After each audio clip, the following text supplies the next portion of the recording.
Hi everybody, I'm Bill Sanders and this is Watch Art Sci, the art and science of watch collection. Today we're going to talk about, for lack of a better term, a very interesting brand. Uh, the aesthetics of this brand are unique.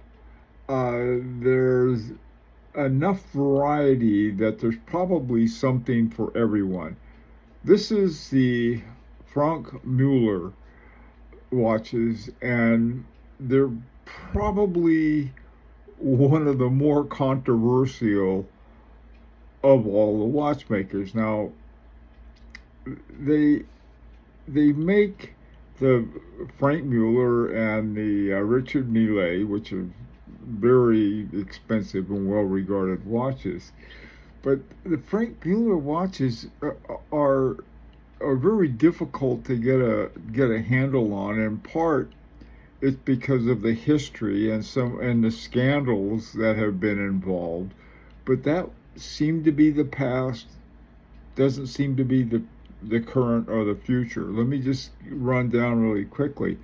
Back in the early 2000s, there was Franck Muller's partner, or Franck Muller and his partner, it wasn't clear, had bought all of these Russian Poljet movements. It was super cheap.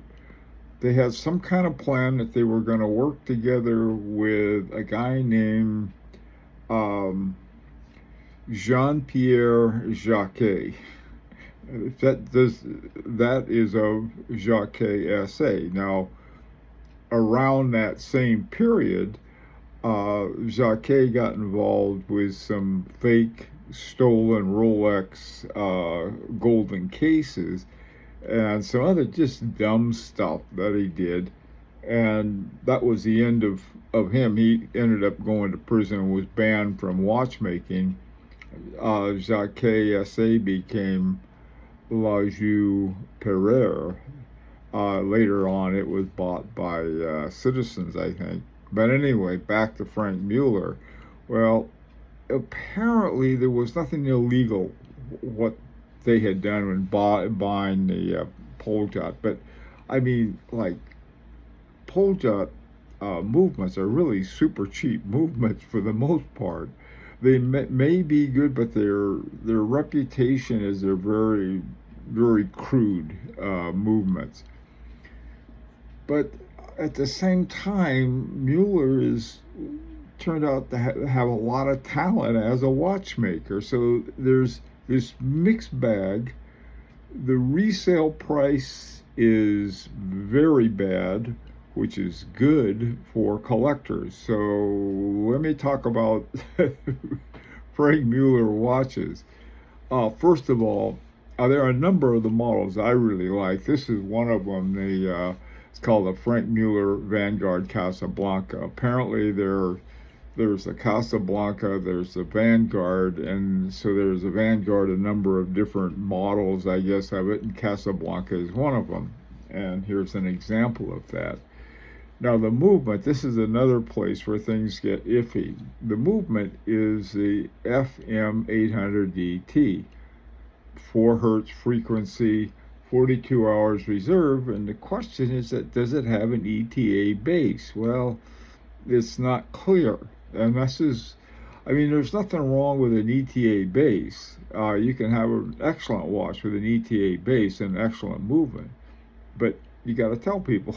And so, I don't know. Here are some prices for there are different types. The 41 millimeter time only is 7,600 Swiss francs. With 43 millimeter is 7,700 Swiss francs. 41 miller chronograph is either 13,260 or 13,390. A couple of different models in that, but there's it can be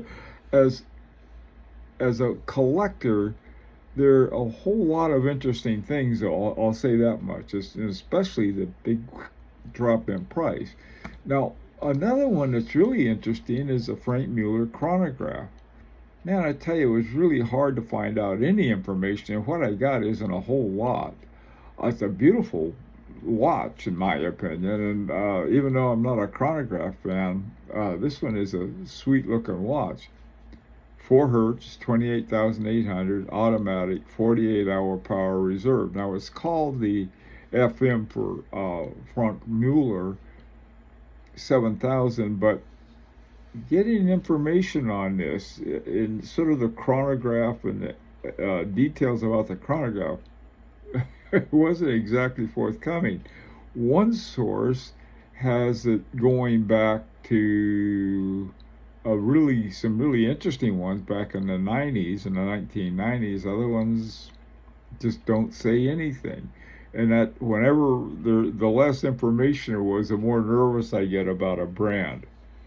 Now, this next one, the movement is, this is from 2013. It was described as Franck Muller's first in-house movement, the FM 17000. And looking at it, it is just a gorgeous movement. There's the two finger bridges that come up from the bottom, and then how that sinks in with sort of the bridge that goes over and picks up a couple of the other gear train wheels. 18,000 semi-oscillations per hour, so it's got me right there. It's manual winding, another thing that I like. 7-day power reserve. This was really a nice watch. I found one for $71.85. Earlier, I had seen an ad for one. Got an email offer for one. It was 6,000 something. Gorgeous movement. Very interesting watch. Finally,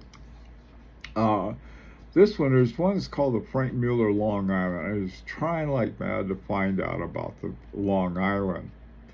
There are a lot of different ones. Now, this particular one is a woman's version, and it's got an ETA 1727, it's hand wound, 3 hertz, 21,600 semi-oscillations per hour with a 50-hour reserve, which is a nice movement and watch combination of part of it. There's just like, there seems to be with Franck Muller, it's like Forrest Gump's box of chocolates. You never know what you're going to get, but it's always going to be interesting. If you have one, let me know what you think. This is an opportunity to subscribe if you like. And until next time, this is Bill Sanders with Watch Outside, the Art and Science of Watch Collection.